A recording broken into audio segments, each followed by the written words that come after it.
This worksheet goes with the reading, and the reading tells you about that each section is a square mile, and it tells you that a square mile is 640 acres.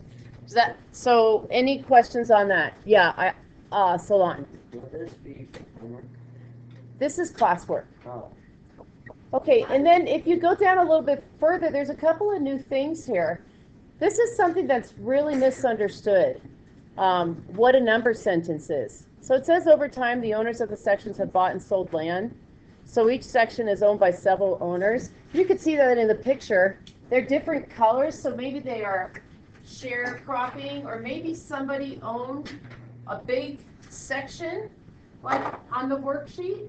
Originally, maybe somebody owned the whole section 18, but then they sold it off into parts, and now a group of people own section 18.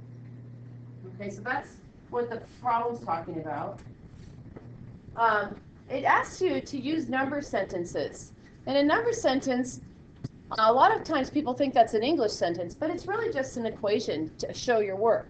So in this number sentence, they give an example. If a farmer owns 2 acres of land, here's the 2 right there, and then buys another 1.5 acre right there, then altogether, that's the equals, he has 3.5 acres. So if I say use a number sentence, I'm really just saying show your work. And the sum of the parts is the total land that the farmer owns, and that would be 3.5 acres. So I'm paraphrasing so we can go a little bit farther into this actual problem. How do you do it? That's a great question. I'm going to pause for questions. Okay, so the problem is going to have you figure out all of the fractional amount of land and all the acreage for each owner. And then there's a lot of follow-up questions that go with it. And the follow-up questions come on the next page. But we're going to work on the worksheet first. And then when we finish with this side of the worksheet, we can answer all of the questions. And by finishing this, you've already answered many of the questions.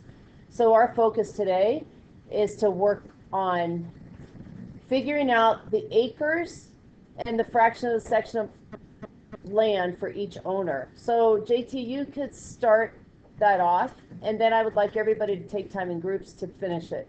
So give me your thoughts here. So I was looking at lap, and lap's pretty big. Yeah, lap's pretty big. And so I got a scrap piece of paper, Uh-huh.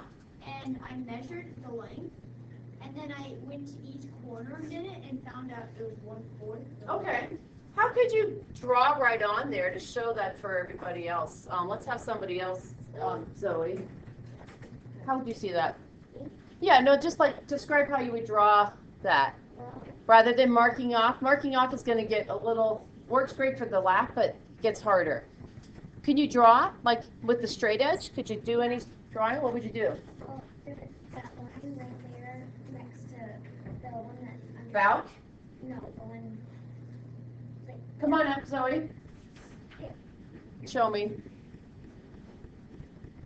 This line right here. Mm-hmm. If you draw right there. Oh, okay. It's one giant square right there. All right, so she's looking at it like this way. And then I'm not sure if she would go this way too, but I think looking at what JT just said, that shows the 4th pretty well, doesn't it? But it wouldn't really get you maybe the property of all the other people. So you guys, you're going to do this yourself. I don't want to do it for you.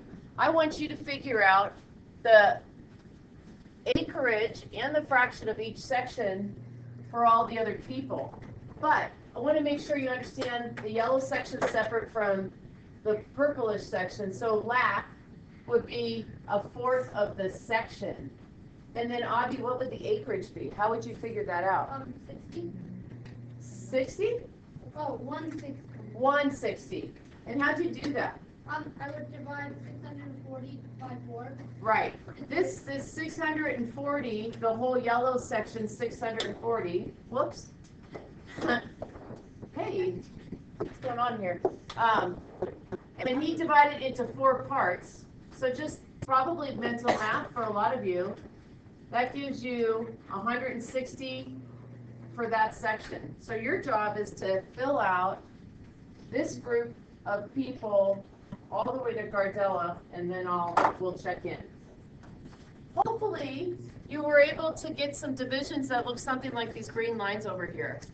It's not required, but it's really helpful. The challenge here is, once you do that, it might be hard to see certain sections, but this section of Balk, that was 1/16, because there's 16 of these squares if you count it up. There's 4 and 4 this way, which makes 16 altogether. So Balk is 1/16. And that helps you with Gardella down here, because Gardella, if I drew the outline, looks like a big L. So that's how many 16ths? 3, right? So it doesn't help you with someone like Stewart. No. But, Juan, what do you do for Stewart? Let's listen to what Juan did. So, where's Stewart? Stewart was like right here. Oh, yeah, there's I know Stewart. how to. Yeah, but I asked Juan, so let's just listen to Juan. So, you know, so there's, Krebs. that cut thing you did? That- Yeah. So you could divide even more, the kids that were stuck here. Yeah. And if you take all the lines, the existing lines, and divide this even more, you'll have 32 of the same size. Does that help you guys back there? Yeah, now we just figured it out. And so, For 5 times. so but now it's not 5/16, it's 5/32. And then like Wong, right here is Wong. How many 30-seconds is Wong? 3 30-seconds, right? And then what about Krebs? That's just this little rectangle right here. Right, 1 32nd. And what about Fitz? Fitz is a funny shape too, right? Fitz is like right here. I think Fitz is, Because if you divided us into that 4 section, you said, and then if you divide, wait. I think this is Fitz right here. Yes, Fitz is the same as Stewart. Do you see it now though? Yeah. 5 what? 5 32-seconds. So before we leave, if the original fit right here was 160 acres, and I divide that into 4 parts, couldn't I figure out Balk by dividing 160 into 4? How much would that be? 40. Oops, I have that funny dotted pen. And if Balk is 40, how much would Krebs be? Ooh, Riley? it would be 20. It would be 20. So once you figure out Krebs, you can figure out everybody. So that's where we're going to pack up. Put your chairs on the table. Okay. This is enough to get you started in class, and when you come back tomorrow, you're going to finish up investigation 1-3 with these problems. So I'm going to stop the recording there.